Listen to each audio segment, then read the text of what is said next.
इस मूवी में हम एक प्रोफेशनल किलर को देखेंगे जो कि अपना एक शॉट मिस कर देता है और उसके बाद उसकी लाइफ की वॉट लग जाती है। अगर आपको क्राइम थ्रिलर और मर्डर मिस्ट्री मूवी पसंद है तो यह मूवी आपके लिए ही बनी है। मूवी की शुरुआत होती है एक आदमी से जो एक खतरनाक कातिल है। वह अपने निशाने को मारने के लिए एक पुराने गोदाम में छुपकर एक कुर्सी पर बैठा होता है पूरी तैयारी के साथ। वह दिन भर उस कुर्सी पर बैठा खिड़की से अपने निशाने के घर को देखता रहता। वह सही समय का इंतजार कर रहा था। 2 दिन तक जब उसे अपना निशाना दिखाई नहीं दिया तो वह राशन लेने के बहाने बाहर गया। राशन खरीदने के बाद उसने अपने मालिक को फोन करके पूरी बात बताई। मालिक ने कहा कि काम जल्दी खत्म करो और अपना पैसा ले लो। यह सुनकर उसने वादा किया कि मैं काम जल्द से जल्द ही करूंगा। उसने आराम से अपने दांत साफ किए हैं और सो गया। हर 10 मिनट में घड़ी बजती है और वह उठकर निशाने के घर की जांच करता है। गोली देर बाद उसने कुछ आवाज सुनी और देखा कि उसका टारगेट एक नाचने वाली औरत को अपने साथ ले आया था। उसने तुरंत अपनी बंदूक उठाई और अपने टारगेट पर नजर रखने लगा। टारगेट को अब तक कुछ भी पता नहीं था। वह औरत उसके सामने नाचने लगी। कातिल ने सोचा कि जैसे ही उसका टारगेट सोफे पर बैठेगा वो गोली चला देगा, पर जैसे ही उसने गोली चलाई नाचने वाली वह औरत अचानक से टारगेट के सामने आ गई और गोली उसे लग गई। वह वहीं मर गई। उसने फिर से गोली चलाने की कोशिश की लेकिन पहरेदारों ने खिड़की बंद कर दी और उसका निशाना चूक गया था। अपना यह मिशन फेल होता देख उसने तुरंत बंदूक को बोरी में रखा, पूरी जगह की साफ सफाई की ओर भाग गया। फिर अपने एक इलेक्ट्रिक स्कूटर पर बैठकर वह वहां से निकल गया। पुलिस को गुमराह करने के लिए उसने रास्ते में कुछ सामान फेंक दिया और फिर दूर निकल गया।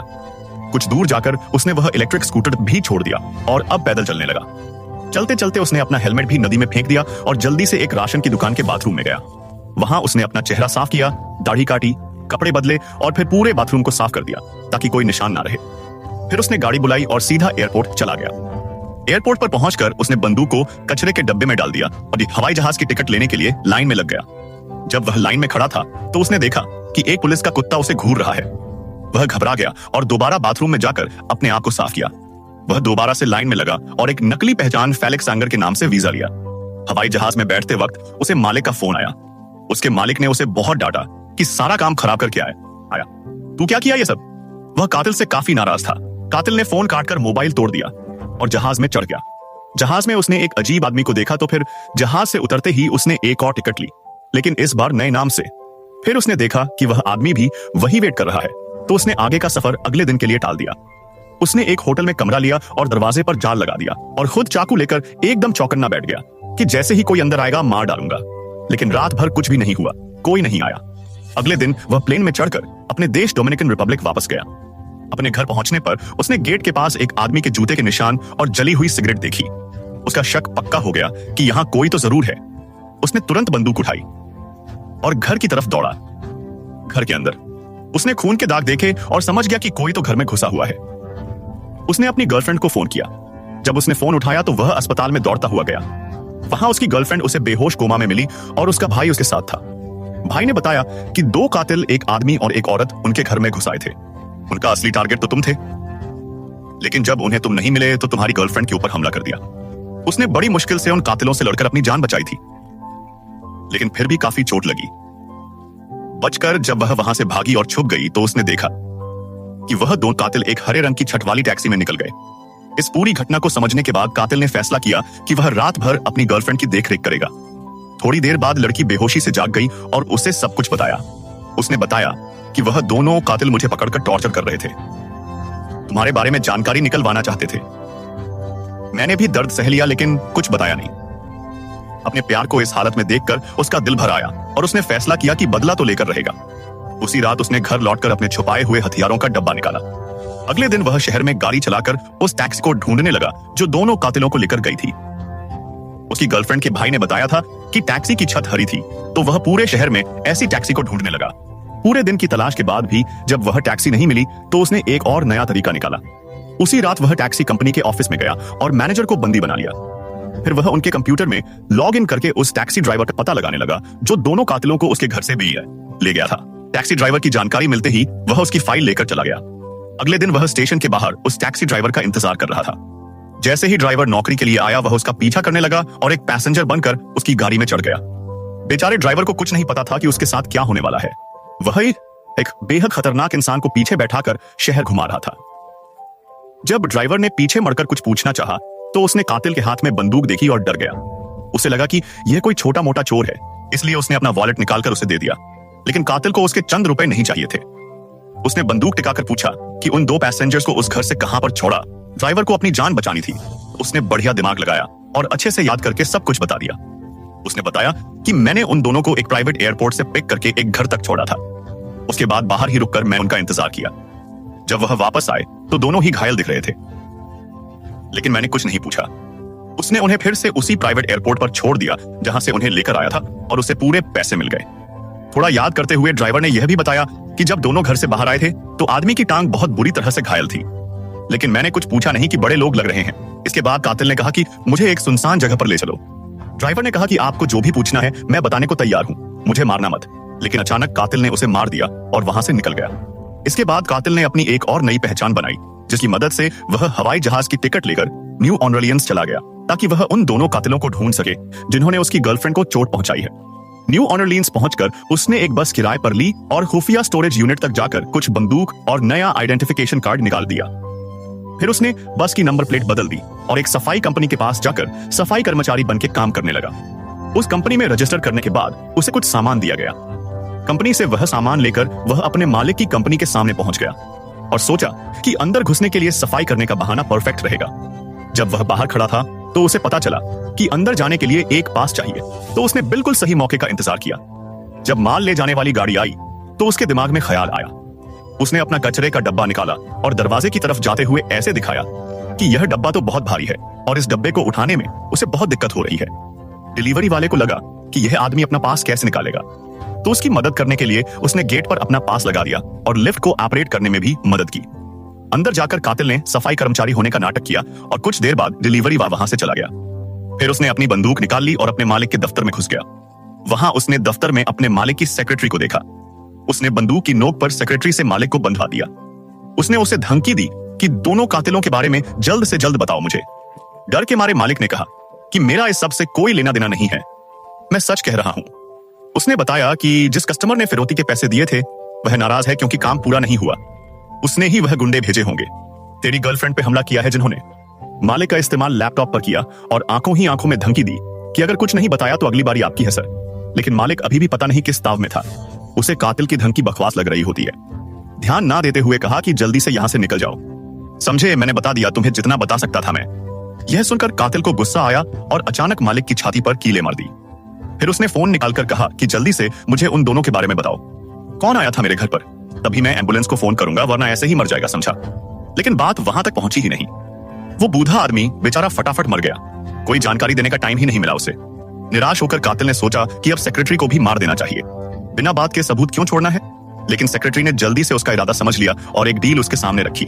उसने कहा, मैं जानती हूं तुम मुझे जिंदा तो नहीं छोड़ोगे, लेकिन मेरी लाश को एक ऐसी जगह छुपाना जहां वह आसानी से मेरे परिवार को मिल जाए, ताकि कम से कम लाइफ इंश्योरेंस का पैसा क्लेम कर सकें। वो मैं तो चली जाऊंगी, लेकिन उन्हें थोड़ा पैसा तो मिले। इसके बदले में वह दोनों कातिलों की पहचान बताएगी। उसकी सिर्फ यह शर्त थी कि लाइफ इंश्योरेंस का पैसा वो उसके साथ उसके बच्चों को मिल जाना चाहिए। अगर वह उसे मारकर इस घटना को हादसा दिखा दे तो पैसे आसानी से मिल जाएंगे। कातिल इस बात से राजी हो गया। उसकी रस्सियां खोल दी और उसे फिलहाल के लिए छोड़ दिया। फिर उसने मालिक की लाश को लपेटकर अपने कचरे के डब्बे में डाल दिया। ऑफिस साफ करने के बाद वह सेक्रेटरी के पीछे पीछे चल पड़ा। जब वह उसके घर जा रहे थे तो सेक्रेटरी ने अपनी जान की भीख मांगनी शुरू कर दी। उसने कहा कि तुम जो कहोगे मैं करूंगी, प्लीज मेरी जान बख्श दो। पर कातिल ने उसकी बात पर ध्यान नहीं दिया। जब वह गैराज खोलने गया तो सेक्रेटरी ने चिल्लाकर भागने की कोशिश की था कि कोई उसे सुन ले बचा सके, लेकिन किसी ने नहीं सुना। कातिल ने बड़ी आसानी से उसका गैराज खोला और गाड़ी अंदर ले गया। अंदर जाकर सेक्रेटरी ने उसे उन दो कातिलों के बारे में बताया और एक पोस्ट कार्ड दिखाया जिसमें लिखा है कि किसने उसकी मौत का ऑर्डर दिया था। जरूरी जानकारी मिलने के बाद उसने औरत की गर्दन तोड़ दी और सीढ़ियों से नीचे धक्का दे दिया ताकि लोगों को लगे कि उसकी मौत एक एक्सीडेंट है और उसके बच्चों को इंश्योरेंस के पैसे मिल जाए। इसके बाद वह स्टोरेज यूनिट में गया और अपने हैंडलर की लाश जला दी। फिर उसने एक ब्रिज पर जाकर बची खुची राख को हवा में उड़ा दिया। किसी को उस पर बिल्कुल भी शक नहीं हुआ। उस रात उसने बस को अच्छी तरह से साफ किया। वह नकली नंबर प्लेट फेंक दी और फिर अगले दिन बस रेंटल कंपनी को वापस कर दी। फिर वह सीधा फ्लोरिडा गया उन दो कातिलों को ढूंढने के लिए जिन्होंने उसकी गर्लफ्रेंड को टॉर्चर किया था। वहां जाकर उसने सोचा कि पहले उस आदमी कातिल को ढूंढता हूं।